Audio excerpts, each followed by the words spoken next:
Hello everyone, welcome to Tashra law academy. और जैसे कि हम लगातार आप लोगों से कहते जा रहे थे कि हरियाणा जुडिशियल सर्विसेज की वैकेंसी आने वाली है, और आज ऑन 1 जनवरी 2024 अगर हम बात करें एडवर्टीजमेंट नंबर भी, तो इट इज 1 2024 ये आपका एडवर्टीजमेंट नंबर है। और हरियाणा पब्लिक सर्विस कमीशन की तरफ से हरियाणा जुडिशियल ब्रांच एग्जामिनेशन 23-2024 की वैकेंसी आ गई है। Date of publication is 1 January 2024। Opening कब से हो जाएगी, फॉर्म आप कब से फिल कर सकते हैं, that is 5 January 2024। Online submission की बात की जाए तो दैट इज आपकी जो लास्ट डेट रहेगी closing, that is last day of January, that is 31 January. Important क्या दिया गया है कि एलिजिबिलिटी की बात की गई है। तो एलिजिबिलिटी क्या है, the candidates applying for the examination should ensure that they fulfill all the eligibility condition for the admission to the examination। यहाँ पे आपको पूरी कंडीशन जो एलिजिबिलिटी की दी गई है वो आपको फुलफिल करनी है। अगर आप फुलफिल नहीं कर पाएंगे तो आपको वहां से निकाल दिया जाएगा। सिर्फ issue of e admit card to the candidate will not imply that he or her candidature has been finally cleared by the commission. और एक चीज और, जो डिसीजन होगा कमीशन का ही regarding the eligibility or otherwise, वो फाइनल रहेगा। इस पे कोई भी अपील आप नहीं कर सकते हैं। हाउ टू अप्लाई, तो अप्लाई कैसे करना है, तो वेबसाइट की साइट दी गई है, वहां पे आप जाके अप्लाई करिए। डिटेल्ड इंस्ट्रक्शंस ऑनलाइन एप्लीकेशन में पूरी तरह से क्लियर है। लास्ट डेट आपकी क्या है, दैट इज 31 जनवरी 2024 टिल 11:55, यानी कि रात में 12 बजने से 5 मिनट पहले तक आप फिल कर सकते हैं। नेक्स्ट अगर बात की जाए, आपका जो हेल्पलाइन नंबर है वो भी दिया गया है। वर्किंग डेज पे आपको कॉल करना है और टाइमिंग है सुबह 10 से शाम को 6 बजे तक। Name and category wise bifurcation, तो यहाँ पे टोटल जो आपकी वैकेंसी आई है दैट इज 174 वैकेंसीज है, जिसमें से 129 आपकी एक्चुअल वैकेंसी है और 45 एंटीसिपेटेड वैकेंसी है फॉर सिविल जज junior division in the cadre of Haryana civil services judicial branch. Next इसमें बाइफर्केशन देख लेते हैं। अनरिजर्व की अगर बात करें तो देयर इज 77 पोस्ट। अगर हम शेड्यूल कास्ट ऑफ हरियाणा की बात करें तो that is 30। Backward class A जो आपका हरियाणा का होगा उसमें 11 सीट्स है। Backward class B of Haryana it is 1 seat. Back EWS की अगर बात करें तो यहाँ पे 10 सीट है। 129 टोटल हो गई। नेक्स्ट अगर बात की जाती है एक्स सर्विसमैन जनरल और unreserved, that is 4। And SC for ex serviceman that is 1। Ex serviceman BCA of Haryana that is 1। और बेंचमार्क डिसेबिलिटी की बात करें तो विजुअली के लिए 3 है, एचएच के लिए 3 है, ओएच के लिए 1 है और एमडी के लिए 2 वैकेंसीज अवेलेबल है। कैटेगरी वाइज यहाँ पे अगेन इन्होंने एंटीसिपेटेड पोस्ट का भी इन्होंने कर दिया है। तो एंटीसिपेटेड अगर 45 ऐड होंगी तो उसमें अनरिजर्व की 24 वैकेंसी रहने वाली है। एससी की 9 वैकेंसी रहेगी। Backward class A of Haryana that is 6, backward class B of Haryana that is 2 and EWS की 4 वैकेंसी रहेगी। तो टोटल आपकी 45 हो गई। कैटेगरी वाइज देखिए, यहाँ पे VH होते हैं विजुअली हैंडीकैप, और HH होते हैं हेयरिंग के लिए, OH होते हैं ऑर्थो के लिए, MD होते हैं मल्टीपल डिसेबिलिटी के लिए।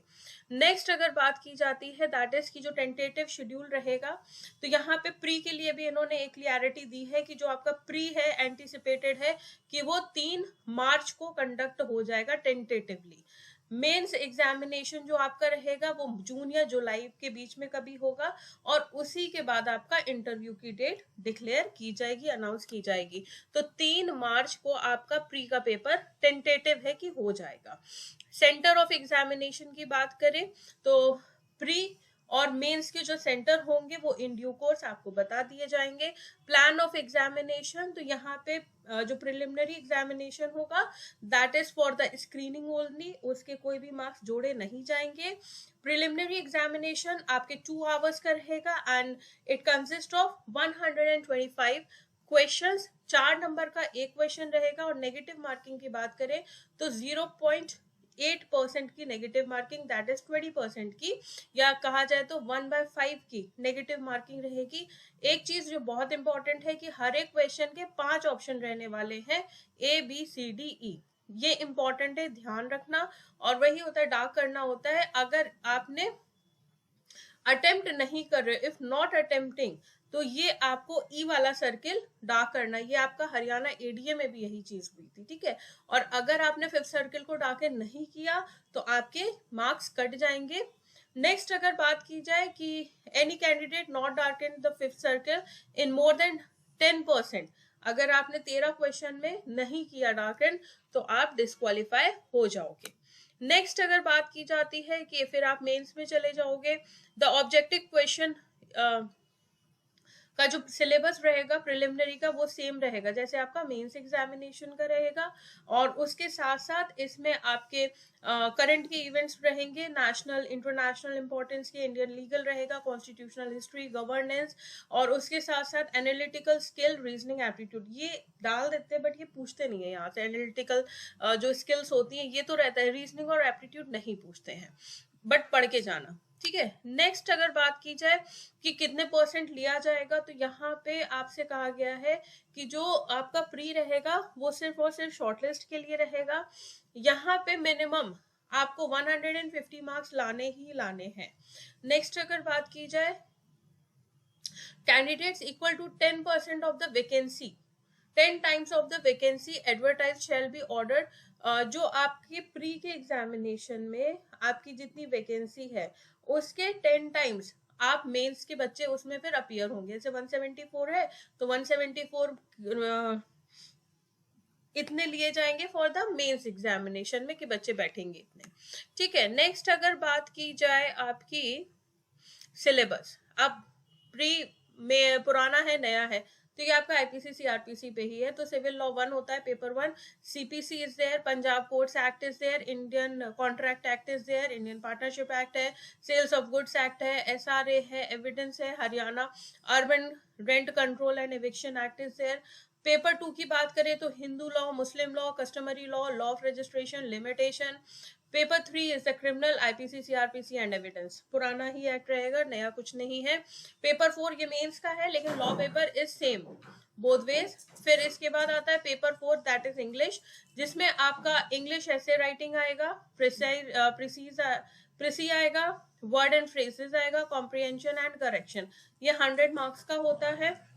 नेक्स्ट अगर बात करें paper 4 that is language, Hindi का रहता है, ये देवनागरी स्क्रिप्ट रहती है, and shall comprise of the following, जिसमें ट्रांसलेशन होता है Hindi to English, Hindi English to Hindi, and इसके साथ साथ इसमें पद्यांश भी पूछते हैं, यानी कि जो पोएट्री प्रोजेस होते हैं, और उसके साथ साथ ये composition.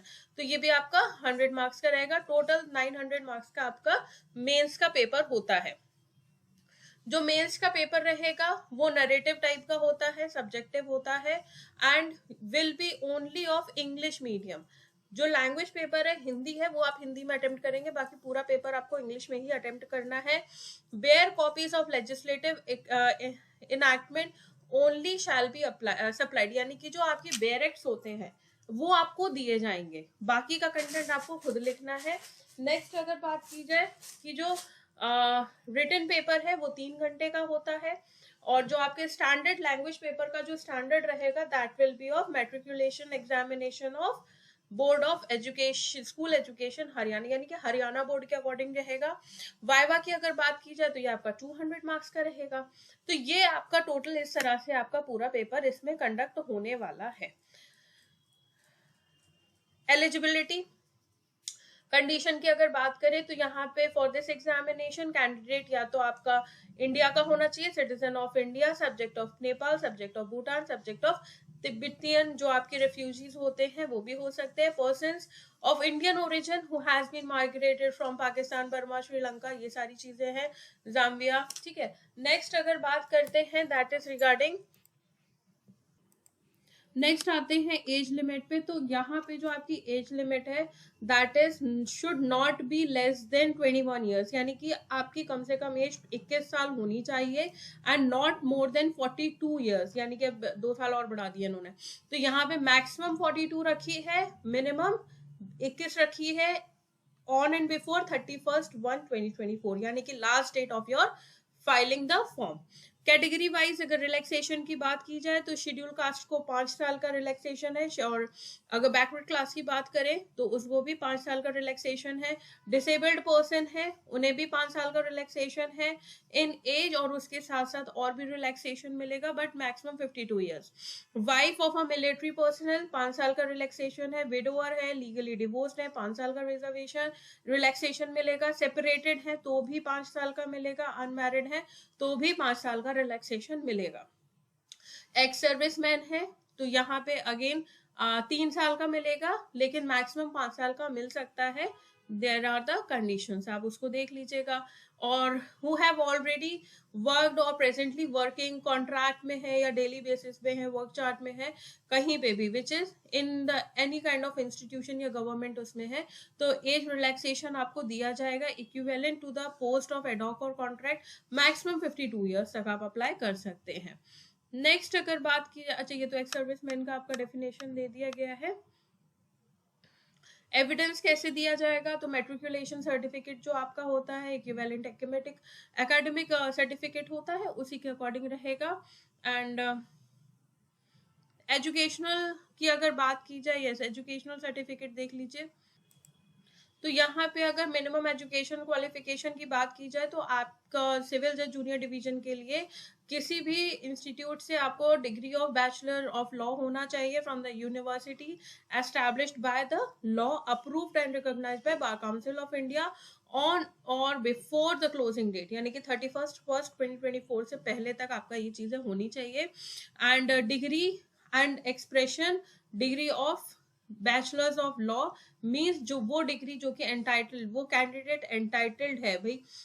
Degree of bachelor of law का मतलब क्या है, इस बंदे ने इस यूनिवर्सिटी से पढ़ाई की और यहाँ पे उसके पास अब इतनी एंटाइटलमेंट है कि वो एडवोकेट्स एक्ट के अंदर 1961 के अंदर आप एनरोल करा सकते हैं। एनरोलमेंट मांगा नहीं है मार्केट, केवल ये कहा गया है कि इसका मतलब ये है, ठीक है। नेक्स्ट अगर बात की जाए, जो कैंडिडेट है उसका ये कंप्लीट होना चाहिए, डिग्री आपके पास होनी चाहिए। जो अपियरिंग है वो अप्लाई नहीं करेंगे, जिनके पास डिग्री है वो अप्लाई करेंगे। फीस 1000 दी गई है जनरल के लिए, मेल के लिए, ठीक है। फीसेस आप देख लीजिएगा। और अप्लाई कैसे करना है, तो वेबसाइट के थ्रू अप्लाई करना है। एंड नो ऑब्जेक्शन, अगर आप एम्प्लॉय है तो नो ऑब्जेक्शन सर्टिफिकेट आपको लेना होगा। पीडब्ल्यूबीडी कैटेगरी में आ रहे हैं तो वो आपको सर्टिफिकेट लेना होगा, ठीक है। ये सारी चीजें आपकी इसमें होने वाली हैं। तो जैसे कि कहा गया था कि भाई आपका पेपर आने वाला है, तैयारी शुरू कर दीजिए फॉर हरियाणा, लगातार कहते जा रहे थे और एडवर्टीजमेंट आ गया है। आपका साल शुभ हो। Thank you so much.